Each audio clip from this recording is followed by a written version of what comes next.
Fala pessoal! Hoje a gente vai ver duas doenças que são causadas por vírus, mas são doenças diferentes e muito confundidas. As pessoas acham que é a mesma coisa. Primeiro a gente vai falar do resfriado, que a gente chama de resfriado comum, e depois a gente vai falar da gripe. Então são completamente diferentes com relação à origem. São vírus diferentes, mas os sintomas muitas vezes se confundem. Por isso que as pessoas acham que é a mesma coisa. É muito comum uma pessoa ficar resfriada e comentar com um colega que está gripado. Então uma coisa muito interessante que a gente já pode começar a pensar, uma pessoa que está resfriada, os sintomas são muito mais brandos. E uma pessoa que está gripada é um pouquinho mais intenso. Uma coisa muito comum na gripe e pouco comum no resfriado é a febre. E sempre que você tem uma febre, você fica completamente incomodado, com o corpo todo esquisito, desanimado. Então, normalmente, uma pessoa que está resfriada, ela vai ficar ali sentindo um certo incômodo, mas ela vai para a aula, ela vai trabalhar. Uma pessoa que está gripada, ela costuma ficar em casa. Então, a gripe costuma ser mais intensa. Então, vamos fazer uma comparação, vamos ver direitinho cada uma delas. Para começar, para falar do resfriado, existem muitos tipos de vírus que podem causar o resfriado. São centenas de tipos, inclusive vírus de famílias diferentes. Então a gente tem, por exemplo, aqui, de 30% a 50% dos casos causados pela família de vírus rinovírus. Se for de 10% a 15%, uma outra porcentagem, por coronavírus, o tão falado coronavírus, que agora a gente tem esse novo coronavírus, que inclusive ele foge um pouco dessa lógica aqui. Existe uma aula da Poliana somente de coronavírus. Aí você vai assistir e vai ficar bem focado nisso, que vai fugir um pouquinho da lógica. Além disso, 20% a 30% desconhecidos. Então, isso é o resfriado. Não é à toa que as pessoas, quando surgiu o coronavírus, quando começou, falaram que era um resfriadinho, mas porque não conheciam ainda o coronavírus. Por isso que tem uma aula só dele depois. Isso que é o geral que a gente sabia.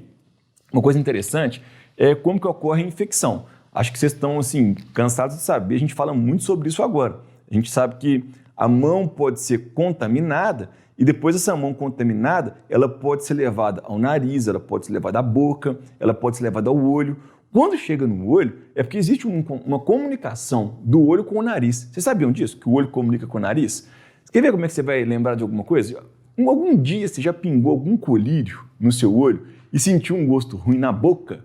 Olha que coisa maluca. É porque, na realidade, existe uma comunicação do ducto da lágrima, ducto lacrimal, e ele coleta, existe um ducto que coleta aqui a lágrima e joga dentro do nariz.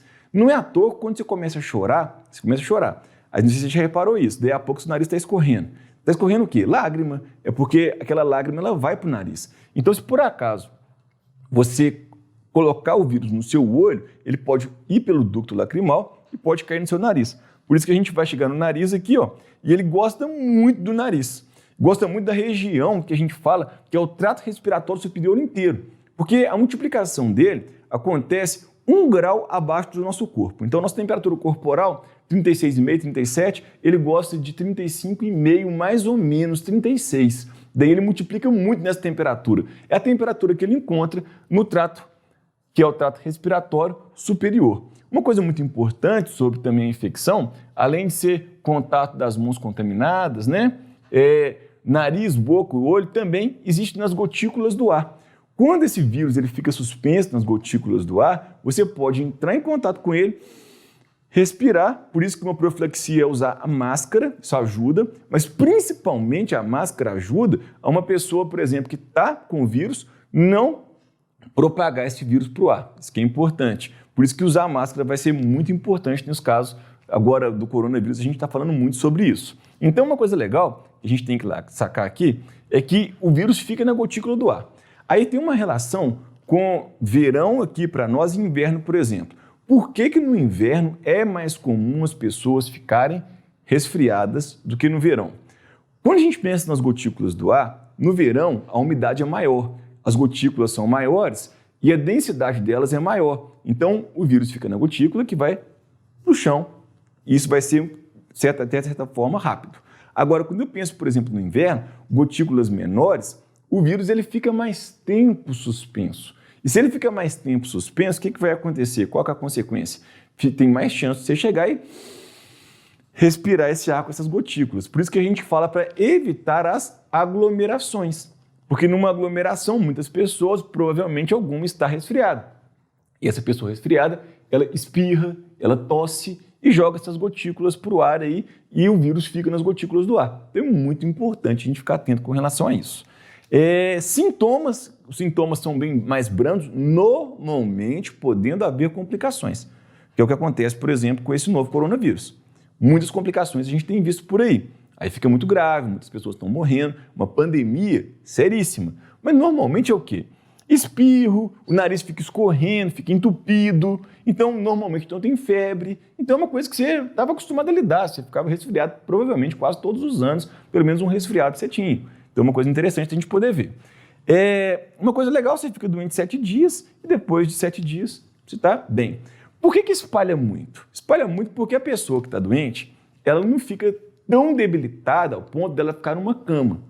Ela continua andando por aí, vai para a escola, vai trabalhar, e isso facilita muito a disseminação do vírus. Para o vírus isso é muito interessante. Um vírus que consegue cumprir o papel dele, que é infectar a pessoa, multiplicar, e depois infectar outra pessoa, ele está cumprindo o papel dele. E se ele faz isso, e a pessoa quase não tem sintoma, a pessoa fica bem, e tem inclusive algumas que não têm sintoma nenhum, são completamente assintomáticas, e começam a conversar, passear. Isso daí favorece, então, a sua disseminação. Vírus que matam muito rápido, dificilmente vão gerar uma pandemia. Você imagina, ebola, por exemplo. Você espera uma pandemia de ebola? Não é esperado, porque é difícil a pessoa que está com o vírus, ela fica doente, com sintoma, ela morre rápido. E esse aqui não, espalha que é uma beleza. Então, essa é a lógica do resfriado comum, que é diferente, então, da gripe, que é causada pelo vírus influenza, do gênero influenza. Esse aqui é o vírus e esse aqui é o vírus do resfriado comum. Eles são até meio parecidos, mas repara que o material genético ele fica diferente, tá vendo ali, ó? Tem as diferenças. Esse aqui, inclusive, existem variações de material genético. São mais de 100 vírus diferentes. Já esse aqui, ele é mais clássico, olha só. O gênero influenza, ele tem essa estrutura, ele tem um envelope, ele tem também aqui o que a gente chama de capsômeros, formando capsídio. E aqui, observe, 1, 2, 3, 4, 5, 6, 7, 8 RNAs. Ele tem os RNAs segmentados, alguns maiores, alguns menores. Nós vamos ver o tanto que isso é bom para ele e ruim para nós. Nós vamos entender essa lógica. Mas uma coisa interessante é quando a gente fala da gripe, do influenza, você deve ter ouvido falar, o mais famoso talvez para vocês, porque em 2009 vocês já eram nascidos, né? Com certeza já eram nascidos, e que vocês lembram lá da gripe suína. Aí falava assim, ó, H1N1. O que é esse negócio de H1N1? Quais são as classificações? Como é que funciona isso? É assim, quando a gente pensa nesse vírus, ele tem uma estrutura que serve para reconhecer a célula que ele vai invadir, que está de alaranjado aqui, chama hemaglutinina. Inclusive, isso é usado até na hora do exame para saber se a pessoa está infectada com esse vírus ou não está. Porque quando você coloca hemácias próximas a esses vírus, elas aglomeram, elas aglutinam. Então, existe essa hemaglutinina que serve para o vírus, para ele serve para ele reconhecer qual célula que ele vai invadir. Então, isso é uma coisa para ele ótima. E também existe essa porção que está em verde aqui, são as espículas, tanto a hemaglutinina quanto a neuraminidase. Então, existe a hemaglutinina e a neuraminidase, que são espículas que ficam aqui, ó, no envelope dele, envelope desse vírus. E uma coisa interessante pra caramba é que existem 16 subtipos de hemaglutininas, que a gente vai chamar de HA, e existem 9 subtipos de neuraminidase, que a gente vai chamar de NA. É daí que a gente tirou o H e o N. As combinações de Hs e Ns formam os diferentes tipos de vírus. Esses vírus que, por acaso, eles podem contaminar, eles podem infectar humanos, podem infectar as aves, podem infectar suínos. Então, existe uma diversidade de seres vivos que são infectados. Dos humanos, por exemplo, quais são as combinações que infectam os humanos? Uma combinação, por exemplo, ó, o H a gente chama de 1 e o N1. Lembrando que existem 16 tipos. Então, existe tipo 1, 2, 3, 4, 5, até o 16. Existe também o H2N2, que infecta o humano, e existe o H3N2.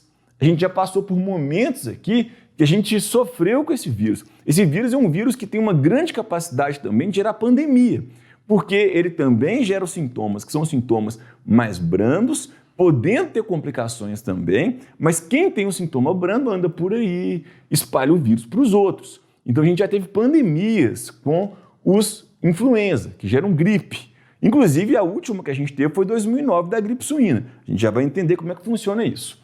É interessante a gente pensar, quando a gente fala de vírus de RNA, quando compara com vírus de DNA, é que os vírus de RNA, eles sofrem muito mais mutações do que os de DNA. O DNA, quando ele vai replicar, a replicação é um processo extremamente complexo e dificilmente a DNA polimerase, que é uma enzima que participa da replicação do DNA, erra. Dificilmente. É muito difícil de errar. Mas, às vezes, erra também, tem mutação. Mas o RNA é muito mais fácil de ter mutação. Então as variações são mais frequentes. E nesse caso aqui, além de ter muitas mutações, existe uma lógica que o genoma dele, conjunto lá dos seus genes, segmentado, permite rearranjos. A gente já vai entender o que é isso. Mas, basicamente, quando você muda o material genético de um vírus, você muda, inclusive, a estrutura da espícula dele. Aí fica mais difícil desse vírus ser reconhecido. E você imagina uma coevolução vírus versus, vamos imaginar, vírus versus o hospedeiro dele. Ao longo dos milhares de anos, os vírus vão infectando os hospedeiros. Aqueles hospedeiros mais sensíveis, eles tendem a morrer e os que são mais resistentes tendem a sobreviver. E existe uma lógica da imunidade e a imunização. Se eu, por acaso, entrei em contato com um vírus uma vez e meu sistema imune foi lá, produziu anticorpos específicos contra esse vírus, eu não vou ficar doente novamente por causa desse mesmo vírus. Então chega num ponto que um vírus já infectou quase todo mundo que ele poderia infectar. Então a tendência desse vírus é ficar numa baixíssima contagem. Quase não vai aparecer esse vírus. Só que uma coisa interessante é que se esse vírus muda, ele encontra uma população inteira pela frente sem imunidade contra ele. E é por isso que, de repente, ele multiplica feito louco, explode em número e gera pandemias, por exemplo. As pessoas todas que vão entrar em contato não têm um sistema imune preparado para poder combater, então elas acabam adoecendo. Isso é uma questão muito interessante e muito importante. Quando a gente pensa nisso, então, esses vírus, depois que eles fazem esses rearranjos ou então mutações, a gente chama isso de deriva antigênica. Isso quer dizer o quê? Ele mudou agora os seus antígenos. Quando ele muda os seus antígenos, isso gera um desvio antigênico. Isso quer dizer que agora ele vai infectar as pessoas e as pessoas não são imunes a esses vírus. Então eles multiplicam muito. Então isso é uma coisa frequente quando a gente pensa no influenza. Interessante a gente pensar nisso daí. Uma coisa legal quando a gente fala da infecção é semelhante ao resfriado comum, então como ser infectado, você vai olhar para cá, bem semelhante. E o sintoma que faz diferença, que normalmente aqui tem a febre. Então aqui a febre é comum. Aqui febre no resfriado é incomum. Temos que ficar bem atentos com isso. Sobre a história do rearranjo, deixa eu te contar como é que acontece. Olha que interessante. Existe esse vírus aqui, por exemplo, que é do humano. E aqui são os RNAs dele, os 8 segmentos do RNA. Aqui tem um vírus também, que é o influenza de ave, aviário. E existe ainda o suíno, o do porco. Eu usei cores diferentes para os RNAs. Uma coisa interessante é que o vírus de humano tende a infectar humano, o de ave tende a infectar ave. Mas o vírus do humano consegue, muitas vezes, infectar o porco. E o vírus da ave também consegue infectar o porco.